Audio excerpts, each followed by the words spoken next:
누구에게나 스트레스가 있습니다. 많든 적든요. 조선의 왕도 마찬가지였습니다. 사망 원인 1위가 스트레스였다는 이야기가 있을 정도니까요. 그들에겐 어떤 스트레스가 있었을까요? 그리고 그 엄청난 스트레스를 해소하기 위해 어떤 선택을 했을까요?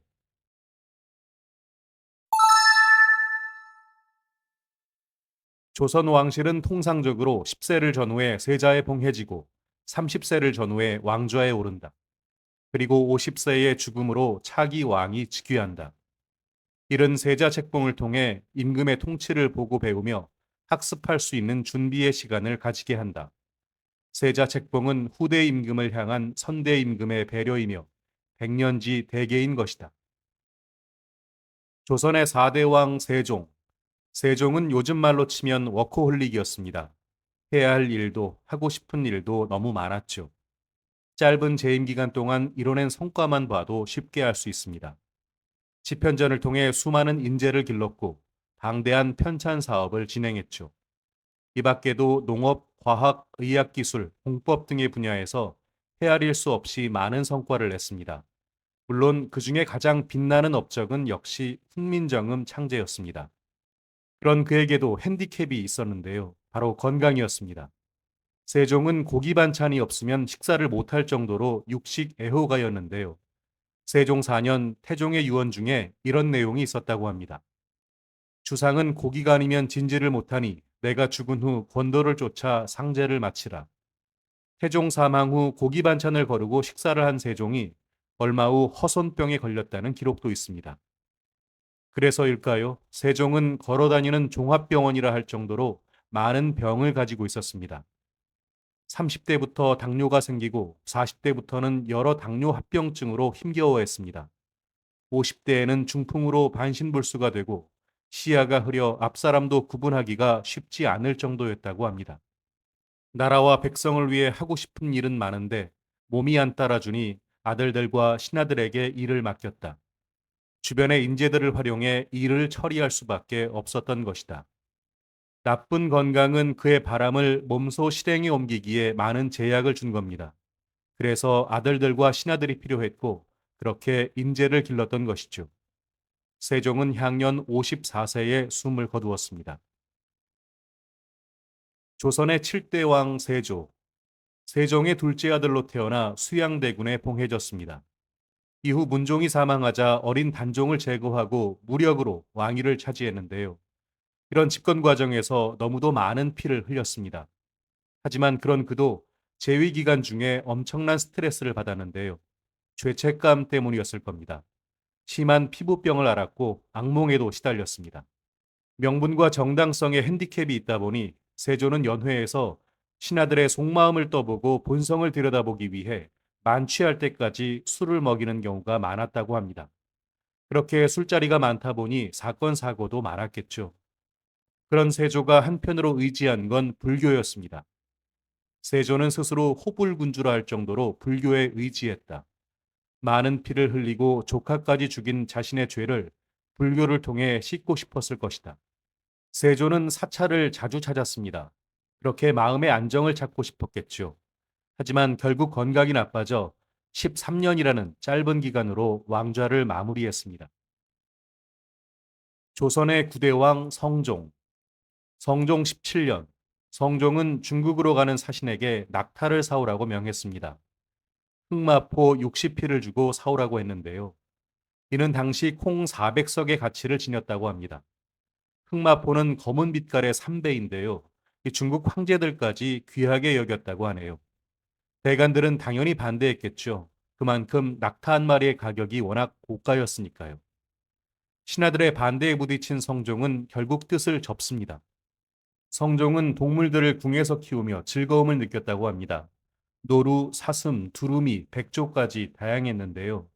특히 일본에서 선물한 원숭이를 아꼈다고 합니다. 원숭이에게 가죽옷을 해 입힐 것을 명한 적도 있다고 합니다. 또 해청을 이용해 사냥하는 것을 즐겼는데요. 하지만 대간들은 탐탁치 않았습니다.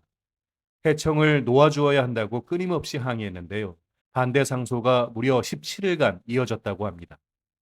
늘 아니되옵니다로 반대하는 신하들에 둘러싸여 때로는 외롭고 지칠 때 주인만 바라보며 충성하는 동물들의 존재에 위안을 받고 힘을 얻은 것은 아닐까 하는 생각이 든다.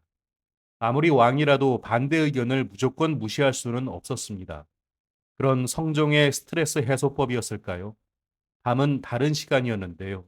주색을 즐기며 낮과는 전혀 다른 모습이었다고 합니다. 사사건건 옳고 그름을 따지며 임금에게도 굽히지 않는 대간을 보며 군주의 힘을 보여줄 만도 한데 성종은 참고 인내하며 그들을 인정했다. 이 밖에도 여러 사연들이 있는데요. 성종에게 신하들의 반복되는 반대는 극심한 스트레스였나 봅니다. 성종은 이를 술과 여자로 푼 것이다. 낮에는 세종과 같은 성군이었지만 밤에는 걸주와 같은 군왕이었다는 평가가 나온 이유다. 성종은 12명의 부인을 두었습니다. 그 과정에서 28명의 자녀를 두었는데요. 조선의 역사상 가장 많은 후궁을 둔 태종 다음이었습니다. 10여 명의 여인과 무절제한 성생활이 오래 갈 수는 없었을 것이다. 결국 성종은 38세라는 젊은 나이에 사망한다. 술, 여자, 스트레스, 결코 장수할 수 없었던 그의 삶이었다.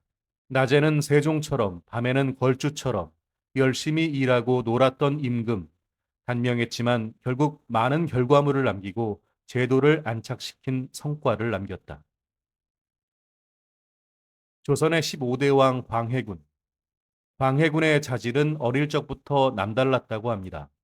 정무록의 기록을 보면 선조가 보물을 진열해 놓고 왕자들에게 선택하도록 했습니다.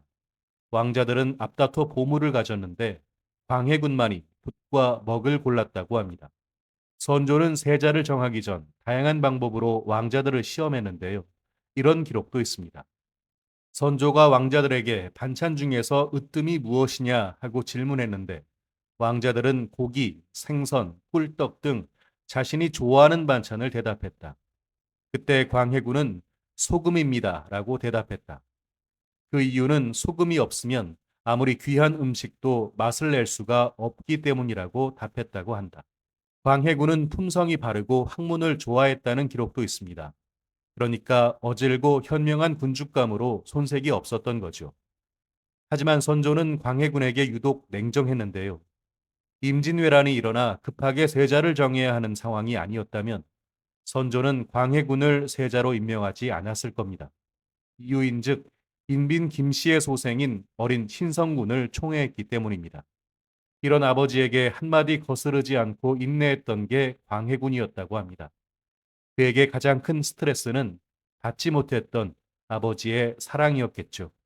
눈물의 세자 시절을 견디고 왕위에 올랐지만 전후 피폐해진 조선 상황과 주변국의 위험 등 국가적으로 가장 힘든 시기에 왕위에 오른 광해군이었기에 분열보다 화합으로 위기를 극복하고 싶었다. 강한 왕권을 바탕으로 일사불란하게 민생을 안정시키길 원한 것이다. 그래서였겠죠. 광해군은 유난히 왕의 권위에 집착했다고 합니다. 특히 궁궐을 다시 짓는데 공을 들였는데요. 하지만 신하들의 비판에 창경궁을 끝으로 멈춰야 했습니다. 그리고 광해군은 자신의 존호를 직접 짓기도 했는데요. 존호는 왕이 승하한 후 신하들이 지어 올리는 것인데 무려 48자로 조선 왕조에서 가장 긴 존호였습니다. 건강, 명분과 정당성, 신하들의 반대, 왕의 권위, 부모의 편애. 조선의 왕이었지만 그들이 받은 스트레스가 왠지 오늘을 사는 우리에게도 다를 바가 없어 보입니다.